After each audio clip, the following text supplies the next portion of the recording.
Hello everyone, welcome to Anagani Commerce. Students, ఇవాళ class లో మనం hire purchase and instalment sale transactions లో two parts complete చేసామండి. అంటే హయ్యర్ పర్చేజ్ నుంచి మనము ఫోర్త్ సిచ్యుయేషన్ లో ఇంట్రెస్ట్ క్యాలిక్యులేట్ చేయడము. అంటే మనకి ఫోర్త్ సిచ్యుయేషన్ లో ఫస్ట్ సిచ్యుయేషన్ ఏంటండి, ఇంట్రెస్ట్ రేట్ ఆఫ్ ఇంట్రెస్ట్ ఇస్తారు, తర్వాత నీకు క్యాష్ ప్రైస్ ఇస్తారు, ఇన్స్టాల్మెంట్స్ ఇస్తారు. ఇచ్చినప్పుడు మనం ఎలా అంటే ఇన్స్టాల్మెంట్ లో కలిసి ఉన్న ఇంట్రెస్ట్ ని మనం ఎలా ఎక్స్క్లూడ్ చేసేసి మనం ఎంట్రీస్ రాసుకుంటాం. తర్వాత రెండోది సెకండ్ సిచ్యుయేషన్ ఏం జరిగింది అంటే మనకి క్యాష్ ప్రైస్ ఇవ్వలేదండి, రేట్ ఆఫ్ ఇంట్రెస్ట్ ఇచ్చారు, ఇన్స్టాల్మెంట్స్ ఇచ్చారు, కానీ క్యాష్ ప్రైస్ ఇవ్వలేదు. అది నెక్స్ట్ థర్డ్ థర్డ్ వన్ వచ్చేటప్పటికి నీకు రేట్ ఆఫ్ ఇంట్రెస్ట్ మిస్ అవుతుంది. Next fourth one annuity table. అంటే మొత్తం మీద ఫోర్ సిచ్యుయేషన్ లో మనం ఇంట్రెస్ట్ ఎలా క్యాలిక్యులేట్ చేయాలి అనేది చూసామండి. అంటే ఇంట్రెస్ట్ క్యాలిక్యులేషన్ అంటే ఇన్స్టాల్మెంట్ లో కలిసి ఉన్న ఇంట్రెస్ట్ కానివ్వండి, లేదా క్యాష్ ప్రైజ్ కనుక్కోవడం కానివ్వండి, ఇవన్నీ చేసాం మనం. అయితే నెక్స్ట్ వచ్చేటప్పటికి హయ్యర్ పర్చేజ్ లో మనం ఎంట్రీస్, అంటే ఎవరైతే కొన్నారో హయ్యర్ పర్చేజర్ ఎవరైతే ఉన్నారో ఆయన బుక్స్ లో ఎంట్రీస్ ఎలా రాస్తాము అనేది చూసామంటే మీకు ఇక్కడ ఓన్లీ హయ్యర్ పర్చేస్ సిస్టమ్ లో ఓన్లీ పొజిషన్ ట్రాన్స్ఫర్ అవుతుంది. మొత్తం ఇన్స్టాల్మెంట్స్ అన్ని అయిన తర్వాతనే మనకి ఏంటి అంటే ఓనర్షిప్ కూడా ట్రాన్స్ఫర్ అవుతుంది అని చెప్పాం. మనకి ఏ సిస్టమ్ లో అంటే హయ్యర్ పర్చేస్ సిస్టమ్ లో. మరి ఇప్పుడు ఏం చేస్తున్నాం మనం, instalment sale transaction, hire purchase and instalment sale transaction కదండి చాప్టర్. ఇప్పుడు ఇన్స్టాల్మెంట్ సేల్స్ ట్రాన్సాక్షన్ మనం తీసుకుంటే కనుక దీనిలో మనం ఎంట్రీ మరి ఇంట్రెస్ట్, ఈ క్యాష్ ప్రైస్ కనుక్కోవడం ఇవన్నీ కూడా మళ్ళా చేయాలంటే అవసరం లేదు. సేమ్ ఏవైతే సిచ్యుయేషన్స్ చేసామో ఇక్కడ కూడా సేమ్ అవే అప్లై అవుతాయి. కాకపోతే ఏంటి అంటే ఎంట్రీస్ మారుతాయండి. ఎందుకు అంటే మనకి ఫస్ట్ ఎప్పుడైతే అగ్రిమెంట్ జరిగిందో అప్పుడే అసెట్ యొక్క రైట్ అనేది ట్రాన్స్ఫర్ అయిపోతుంది. కాబట్టి హయ్యర్ పర్చేజర్ బుక్స్ లో రాస్తాం ఫస్ట్ ఏమని అంటే అసెట్ అకౌంట్ తో మనం డెబిట్ చేస్తాం. Asset account debtor to vendor account. Vendor పేరు ఏదైతే అదండి. తేడా గమనించారా? నీకు హయ్యర్ పర్చేస్ సిస్టమ్ లో ఎంట్రీస్ రాయడానికి, ఎవరి బుక్ లో పర్చేజర్ బుక్ లో ఎంట్రీస్ రాయడానికి, తర్వాత సేల్ ట్రాన్సాక్షన్ లో ఎంట్రీస్ రాయడానికి డిఫరెన్స్ ఉంది. ఇన్స్టాల్మెంట్ సేల్ ట్రాన్సాక్షన్ లో ఎంట్రీస్ రాయడానికి, హయ్యర్ పర్చేస్ సిస్టమ్ లో రాయడానికి డిఫరెన్స్ ఉంది. ఆ డిఫరెన్స్ ఏంటి అంటే మనకి ఎట్ ద టైమ్ ఆఫ్ అగ్రిమెంటే ఓనర్షిప్ రైట్స్ కూడా ట్రాన్స్ఫర్ అయిపోతాయి. కాబట్టి అసెట్ వచ్చేసినట్టు సంవత్సరానికి debit what comes in according to real rule. So మనం అసెట్ అకౌంట్ డెబిట్ ఇస్తూ రాస్తాం. Right, asset account debtor to vendor account. తర్వాత నెక్స్ట్ అవతల వెండార్ బుక్స్ లో రాసుకునేటప్పుడు వెండార్ ఏమని రాస్తాడు అంటే ఈ పర్చేజ్ ఎవరికైతే మరి ఈ అసెట్ అమ్మాడో, ఓకేనా, ఆయన రిసీవ్ చేసుకుంటారు కదండి. సో ఆ పర్చేజర్ అకౌంట్ డెబిట్ చేస్తూ నేమ్ ఏదైతే అది ఆ నేమ్ డెబిట్ చేస్తూ account debtor to hire purchase sale account అని రాస్తాడండి. హయ్యర్ పర్చేజ్ సేల్ అకౌంట్ అని రాస్తాడు. నెక్స్ట్ ఎంట్రీ వచ్చేటప్పటికి డౌన్ పేమెంట్. హయ్యర్ పర్చేజ్ ఈ పర్చేజర్ ఏమని రాసుకుంటాడు, అమౌంట్ వెళ్ళిపోయినట్టు రాసుకుంటాడు. కాబట్టి vendor account debtor to bank account రాస్తాడండి. Same at the time of sale లేదా at the time of purchase అదే డేట్ రోజు రాసుకుంటాడు. యువతల బుక్స్ ఏం రాసుకుంటాడు, అమౌంట్ వచ్చినట్టు రాసుకుంటాడు. బ్యాంక్ అకౌంట్ డెటార్ టు ఎవరి నుంచి వచ్చింది అంటే ఎవరైతే కొనుక్కున్నారో ఆయన పేరు రాస్తారండి. Next at the end of the accounting period అంటే 31/12 ఎంత ఇయర్ అయితే అంత ఇయర్ ఇంట్రెస్ట్ రికగ్నైజ్ చేయాలి. ఇంట్రెస్ట్ అనేది ఎక్స్పెన్స్, ఎవరు అసెట్ ఎవరైతే కొనుక్కున్నారో ఆయనకి ఎక్స్పెన్స్ కాబట్టి ఆ ఎక్స్పెన్స్ డెబిట్ చేస్తూ ఇంట్రెస్ట్ అకౌంట్ డెటార్ టు మనం నెక్స్ట్ ఆ వెండార్ పేరు ఏదైతే అది రాస్తాం. మరి నెక్స్ట్ యువతల బుక్స్ లో ఈయనకి ఇన్కమ్ కాబట్టి ఇంట్రెస్ట్ క్రెడిట్ చేసుకుంటూ మనం according to nominal root debit all incomes and debit all expenses and losses, credit all incomes and gains మనకు తెలిసిన విషయమే కదా. ఓకేనా, ఇంట్రెస్ట్ ని క్రెడిట్ చేస్తూ ఎవరి నుంచి అమౌంట్ రావాలి అంటే అవతల పార్టీ ఎవరైతే కొనుక్కున్నాడో పర్చేజర్ నుంచి రావాలి కాబట్టి పర్చేజర్ పేరు రాసుకుంటాడండి. డెటార్ టు ఇంట్రెస్ట్ రాసుకుంటాడు. నెక్స్ట్ ఇంకొక ఎంట్రీ ఏంటి అంటే ఇక్కడ మనం మొత్తం ఇన్స్టాల్మెంట్ అండ్ ఇంట్రెస్ట్ మొత్తం కూడా కలిపి కట్టాలి. ప్రిన్సిపల్ అమౌంట్, ఇన్స్టాల్మెంట్ లో ఉన్నటువంటి ప్రిన్సిపల్ అమౌంట్, అలాగే ఇంట్రెస్ట్ మొత్తం కూడా కలిపి పే చేయాల్సి వచ్చినప్పుడు ఎంట్రీ ఏమని రాస్తాము అంటే వెండర్ నేమ్ ఏదైతే ఉందో vendor account debtor to bank account రాస్తారండి. టోటల్ అమౌంట్ ఆ ఫస్ట్ ఇన్స్టాల్మెంట్ అయితే ఫస్ట్ ఇన్స్టాల్మెంట్ తో ఇంక్లూడింగ్ ఇంట్రెస్ట్. ఓకే, అంతవరకు అది అయిపోయింది. నెక్స్ట్ యువతల వ్యక్తి ఏమని రాసుకుంటాడు, అమౌంట్ వస్తుంది బ్యాంక్ అకౌంట్ డెటార్ టు ఎవరి నుంచి వస్తుందంటే ఎవరైతే కొనుక్కున్నారో ఆయన పేరు రాసుకుంటారు. నెక్స్ట్ సేమ్ డేట్ లో ఒకవేళ డిప్రిసియేషన్ కూడా ఉంటే డిప్రిసియేషన్ కూడా రికగ్నైజ్ చేసి రాయాలి. డిప్రిసియేషన్ ఏమని రాస్తామంటే మనం డిప్రిసియేషన్ అనేది ఎక్స్పెన్స్, నాన్ క్యాష్ ఎక్స్పెన్స్ కాబట్టి debit all expenses and losses according to nominal rule. So depreciation account debtor to asset account, asset account లో ఉన్నటువంటి బ్యాలెన్స్ ని డిప్రిసియేషన్ ద్వారా మనం తగ్గిస్తున్నాము. అది రాస్తాం. అది రాసిన తర్వాత నెక్స్ట్ ఈ ఇంట్రెస్ట్ అండ్ డిప్రిసియేషన్ ఏవైతే ఉన్నాయో ఈ రెండింటిని కూడా ఇయర్ ఎండింగ్ కి P&L అకౌంట్ ట్రాన్స్ఫర్ చేస్తామండి. So P&L account data to interest and depreciation రాస్తాం. అదే అవతలైన బుక్స్ లో డిప్రిసియేషన్ అని ఉండదు. డిప్రిసియేషన్ ఎంట్రీ దగ్గర మనం ఏమి రాసుకోము, నిల్లు. ఏమని రాస్తామంటే ఇంట్రెస్ట్ క్రెడిట్ చేస్తాం కాబట్టి ఆ ఇంట్రెస్ట్ P&L అకౌంట్ కి మనము క్రెడిట్ చేసుకుంటూ interest account to P&L account రాస్తాం. ఇంతే.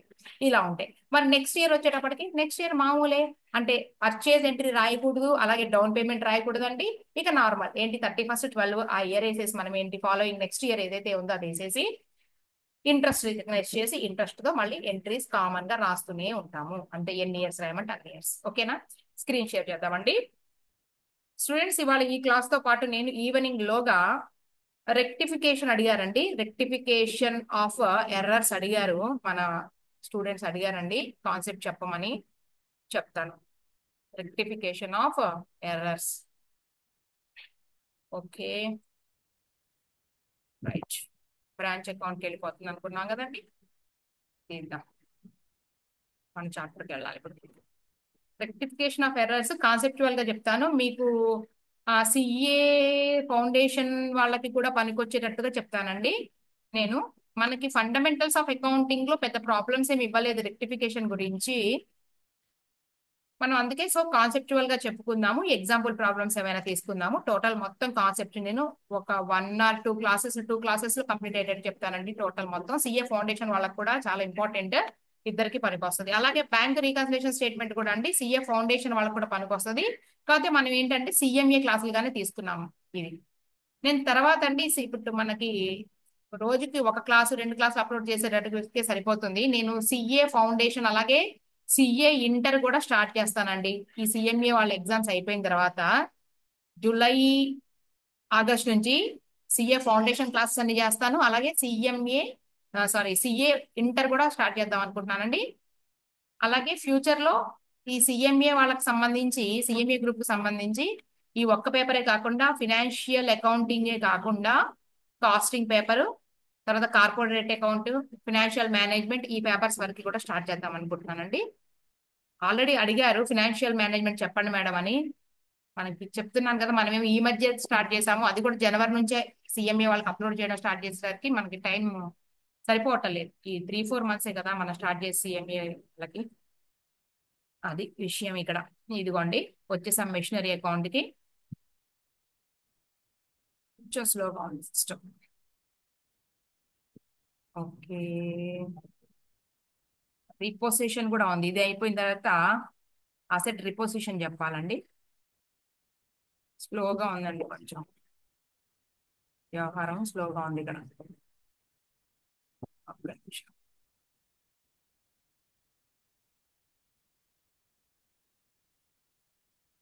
వన్ మినిట్ అండి, వచ్చేసాము.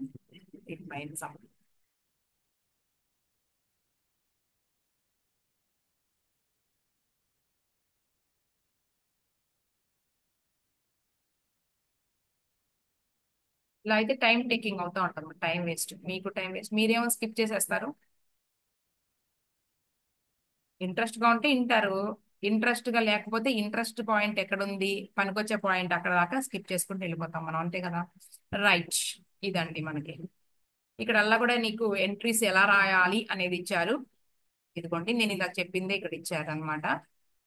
చూద్దాం ఒకసారి. మీనింగ్ ఆఫ్ సేల్స్ మెథడ్ చూద్దాం. Sales method follows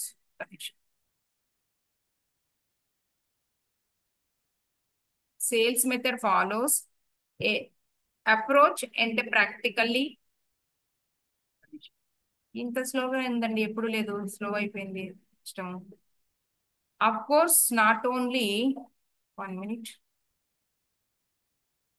okay, treats the higher purchaser as owner of the asset. Higher purchaser ని ఓనర్ ఆఫ్ ది అసెట్ గా ట్రీట్ చేస్తారు, అంటే ఓనర్షిప్ రైట్స్ ట్రాన్స్ఫర్ అయిపోయినట్టు. Under this method the asset is recorded at full cash prize on the basis of substance over form. This method is more appropriate since the intention all along is to buy the asset. ఇవన్నీ కూడా entries నేను ఇందాక చెప్పినయే మళ్ళీ వచ్చినాయి. ఇదిగోండి transfer అయినప్పుడు ownership కూడా transfer అయినట్టుగా ట్రీట్ అయ్యి అసెట్ రాసేస్తారండి in the books of purchaser. ఎవరైతే కొనుక్కున్నారో వాళ్ళ బుక్స్ లో జనరల్ గా మనం ఏం రాసుకుంటాము, డెబిట్ వాట్ కమ్స్ ఇన్ అంటాం కదండి. So asset account to hire vendor, అమ్మకందారు ఎవరైతే ఉన్నారో అతని పేరు. ఇక నెక్స్ట్ తెలిసిందేగా hire purchasers account to sale అని రాయాలండి. అసెట్ వెళ్ళిపోయినట్టు ఇక్కడ రాయకూడదు, అదొకటి గమనించండి. Hire purchase sales account, hire purchasers account, ఇక్కడ హయ్యర్ వెండర్స్ అకౌంట్. తర్వాత మేకింగ్ డౌన్ పేమెంట్, ఇది తెలిసిందేగా, ఎవరైతే రిసీవ్ చేసుకున్నారో debit the receiver, so hire vendors account debtor to bank account. తర్వాత bank account debtor to hire purchase, amount receive చేసుకుంటున్నాము, ఎవరిస్తున్నారు అంటే debit the receiver, credit the giver, hire purchaser ఇస్తున్నారు కాబట్టి.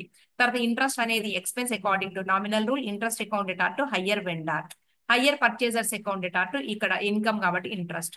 తర్వాత ఈ ఇంట్రెస్ట్ అండ్ ఇన్స్టాల్మెంట్ రెండు కలిపి కడుతున్నారు కాబట్టి డెబిట్ ద రిసీవర్, అమౌంట్ వెళ్ళిపోతుంది కాబట్టి బ్యాంక్, ఇక్కడ bank account to hire purchase.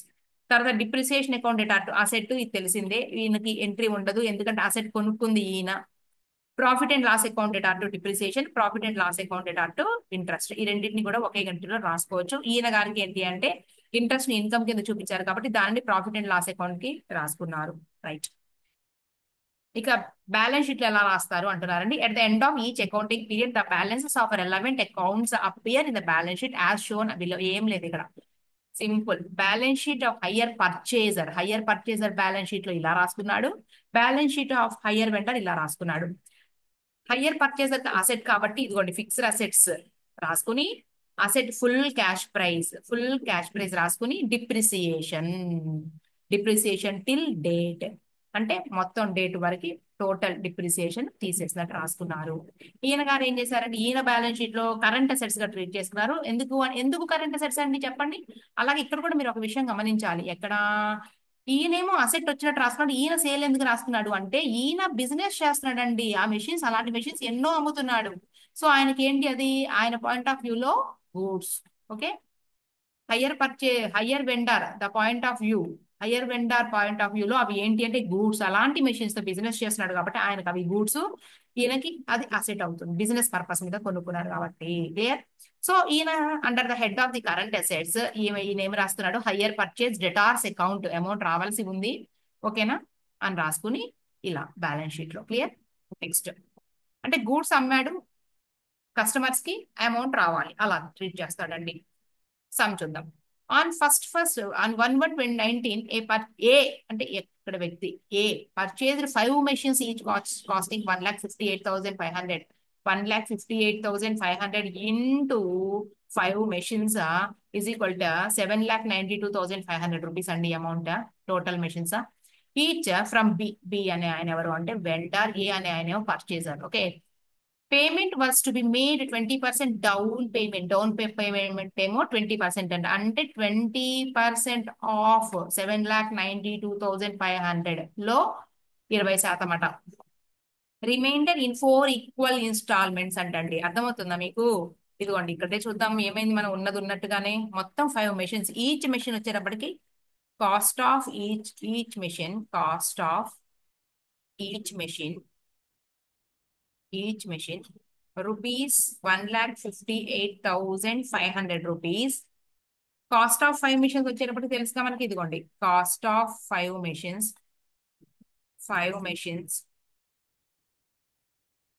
Rupees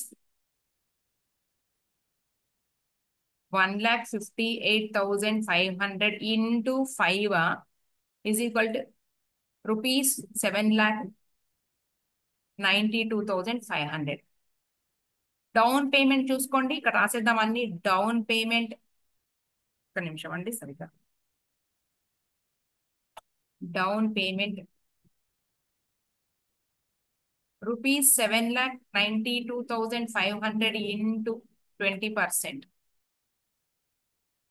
rupees 1,58,500 అండి డౌన్ పేమెంట్ ఇది. రైట్. తర్వాత ఏమని చెప్పారండి, ఈచ్ ఇన్స్టాల్మెంట్ లో కలిసి ఉన్నటువంటి ఇంట్రెస్ట్ కనుక్కోవాల్సి వస్తుంది. చూద్దాం. స్లోగా ఉంది సిస్టమ్, చెత్త పెరిగిపోయింది, మొత్తం తీసేయాలి.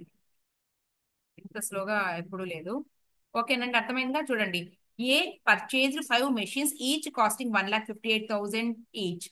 From B, payment was to be made 20% down and the remainder in 4 equal annual installments for ata commencing from 31st 12/2019 2019 నుంచి ఇన్స్టాల్మెంట్ అమౌంట్ పే చేసే విధముగా with interest at 10% per annum.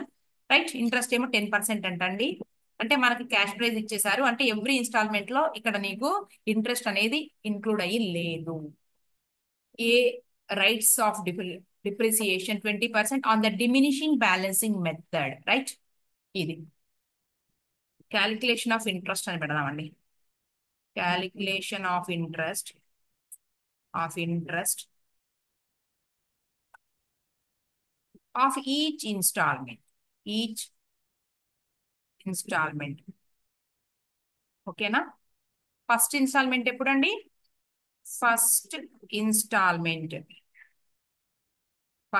Instalment ఎప్పుడు? ఆన్ 31st 12/19 లో first instalment మనం రాయబోతున్నాము. ఎలా వస్తుంది నీకు first instalment అంటే? ఇదిగోండి ఇక్కడ బ్రాకెట్లు చెప్తున్నాను. డౌన్ పేమెంట్ పోయి 7,92,500 లో డౌన్ పేమెంట్ మైనస్ 1,58,500 పోతే రిమైనింగ్ ఎంత అమౌంట్ ఉంది దాని మీద ఇంటూ 10% అన్నమాట. ఓకేనా? 7,92,500 మైనస్ 1,58,500. ఓకేనా? ఇంటూ 10%, 63,400 అండి.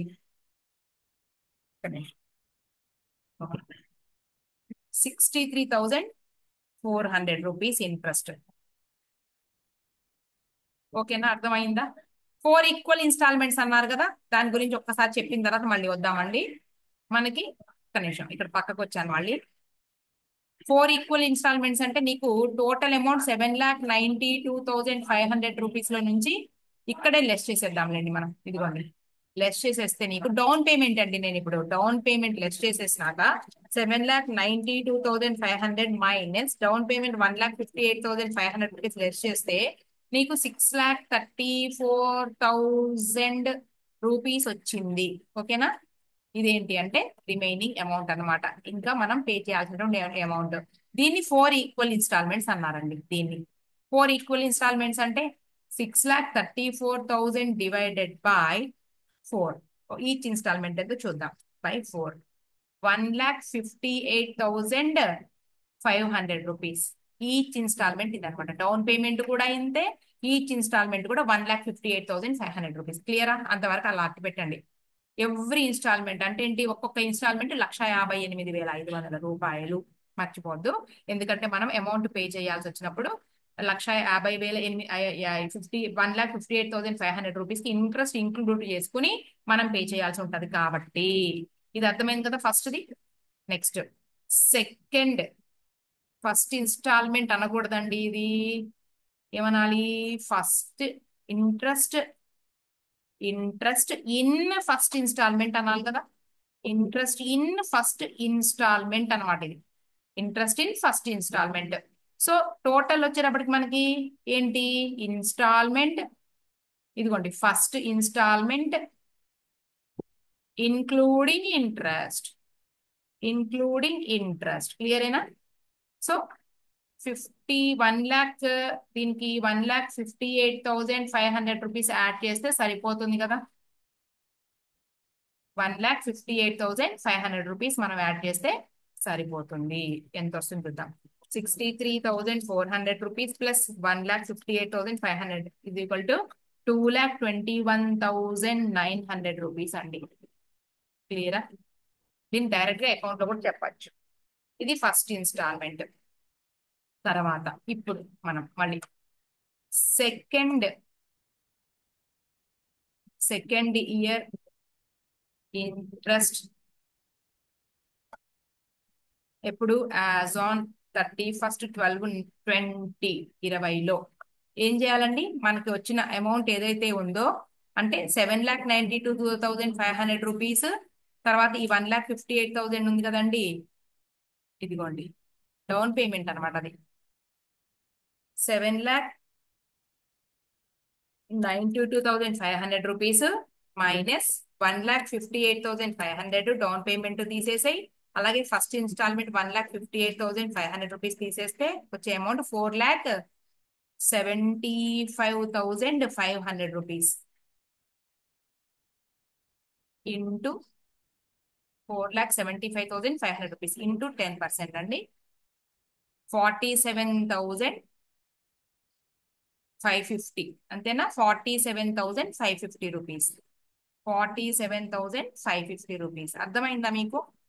ఈ 1,58,500 తీసేసిన తర్వాత డౌన్ పేమెంట్ మనకు వచ్చినటువంటి అమౌంట్ మీద నువ్వు ఇంట్రెస్ట్ క్యాలిక్యులేట్ చేసావు అంటే ఇక్కడ రాద్దాం చూడండి. లేకపోతే స్టెప్ రాద్దాం. ఇంకా 9,72,500 మైనస్ 1,58,500 చేస్తే నీకు ఎంత వచ్చిందండి అమౌంట్? 6,34,000 రూపీస్ వచ్చింది. ఇప్పుడు ఇక్కడ స్టెప్ మళ్ళీ ఏం చేద్దామంటే మీకు అర్థం కావడానికి మళ్ళీ చేస్తున్నా. 6,34,000 rupees minus second instalment equal instalments అన్నారు కదండి 500. ఈ స్టెప్ అర్థమైందా? 1,58,500 ఎలా వచ్చింది అంటే ఈక్వల్ ఇన్స్టాల్మెంట్స్ అండి. ఇదిగో డౌన్ పేమెంట్ చేసిన తర్వాత రిమైనింగ్ ఇంత పే చేయాల్సి ఉన్నాము. దాన్ని ఈక్వల్ ఇన్స్టాల్మెంట్స్ చేస్తే ఈచ్ ఇన్స్టాల్మెంట్ 1,58,500 రూపీస్ ఓన్లీ. అది క్యాష్ ప్రైజ్. ఇదిగోండి రైట్. ఇప్పుడు ఏం చేద్దాం? దీనికి మనం ఇన్స్టాల్మెంట్ యాడ్ చేసుకో. 1,58,500 రూపీస్. దీన్ని మొత్తం సమ్ లో కూడా చేసుకోవచ్చు, ప్రాబ్లం ఏం లేదు. ఇదిగోండి తీసేస్తే ఎంత వచ్చిందండి దీంట్లో నుంచి నీకు? 6 lakh అంటే 4,75,550 550 ఇంటూ 10%. క్యాల్కులేషన్ చూద్దాము. మైనస్ 1,58,500 ఈజ్ ఈక్వల్ టు 4,75,500 అంతే. 4,75,500 అండి. సో అప్పుడు 47,550 రూపీస్ దీన్ని యాడ్ చేసుకో. Plus 47,550 plus 1,58,500 is equal to 2,06,000. దీన్ని డైరెక్ట్ గా మనం సమ్ లో కూడా వేసేయచ్చు, ప్రాబ్లం లేదు. నెక్స్ట్ అయిపోయింది. Third year instalment. నేను ఇక ఇంట్రెస్ట్ చెప్పనండి, డైరెక్ట్ గా ఎక్స్ప్లెయిన్ చేసేస్తా ఇది చెప్పి.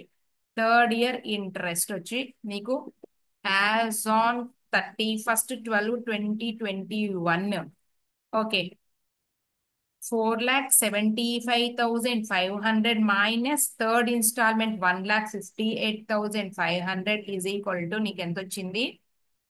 4,75,500 మైనస్ 1,58,500 ఈజ్ ఈక్వల్ టు 3,17,000 వచ్చింది.